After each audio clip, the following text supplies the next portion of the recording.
Hi friends, welcome back to my YouTube channel. ഇന്ന് ഞാൻ കർക്കിടക തെയ്യത്തിൻ്റെ കുറച്ച് വിശേഷങ്ങളുമായിട്ടാണ് വന്നിട്ടുള്ളത്.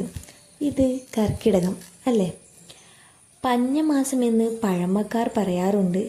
ജ്യോതിഷപ്രകാരം ഞണ്ട് രൂപമാണ് കർക്കിടകത്തിന്. ഞണ്ടിൻ്റെ പിടിയിൽപ്പെട്ട ഒരു ജീവിയുടെ അവസ്ഥയാണ് മനുഷ്യന്. കോരിച്ചൊരിയുന്ന മഴ, രോഗപീഠകൾ അങ്ങനെ പോകുന്നു.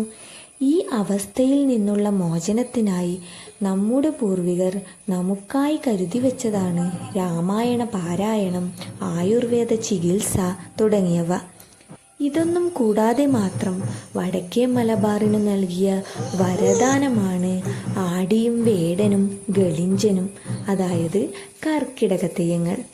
വീടുകൾ തോറും കയറിയിറങ്ങും.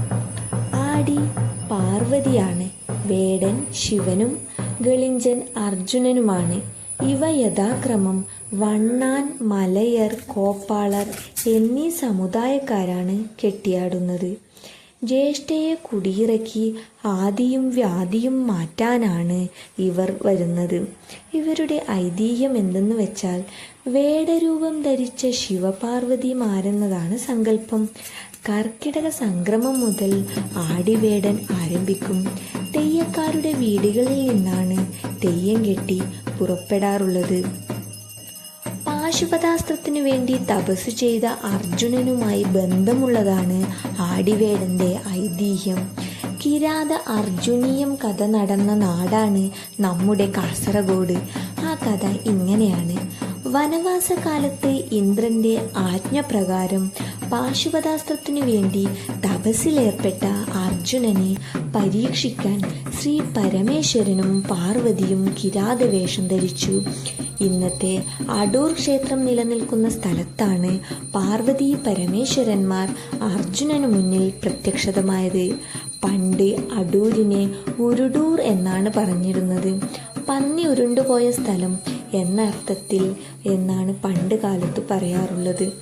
വേടനും അർജുനനും യുദ്ധം ചെയ്തതും അവിടെയാണ്. ഭഗവാന്റെ അമ്പ് തറച്ച സ്ഥലം കുറ്റിക്കോലും അമ്പ് ഏറ്റ പന്നി വീണ സ്ഥലം ഇന്നത്തെ ബന്തെടുക്ക എന്നാണ് പറയപ്പെടുന്നത്. പഴമക്കാർ ബന്തെടുക്കയെ പന്നെടുക്ക എന്നാണ് പറയുന്നത്. ഈ വിശ്വാസം കാരണമാവാം ആണ്ടുതോറും പഞ്ഞമാസത്തിൽ അവർ വരുന്നെന്ന സങ്കല്പത്തിനു പിറകിൽ. മല്ലികാർജുന എന്നാണ് കാട്ടാള വേഷം ധരിച്ച പാർവതി പരമേശ്വരന്മാരെ പറയുക. തെയ്യം വീട്ടിൽ വരുമ്പോൾ ആടിക്ക് ഗുരുസി മഞ്ഞൾ നൂറുകൊണ്ട് വടക്കോട്ടും, വേടന് കിണ്ണത്തിൽ ഗുരുസി ഭസ്മം കൊണ്ട് തെക്കോട്ടും, ഗളിഞ്ചന് വെണ്ണീർ കൊണ്ട് കിഴക്കോട്ടുമാണ് ഗുരുസി ഒഴിയാറുള്ളത്. ഗുരുസി ഒഴിഞ്ഞുമറിക്കുന്നതോടെ പരിസരവും ശുദ്ധമായി എന്നാണ് സങ്കല്പം. ഇനി അടുത്ത കർക്കിടക തെയ്യങ്ങൾക്കായി കാത്തിരിക്കാം. Thanks for watching. വീഡിയോ ഇഷ്ടപ്പെട്ടാൽ ഷെയർ ചെയ്യുക, സബ്സ്ക്രൈബ് ചെയ്യുക. Thank U.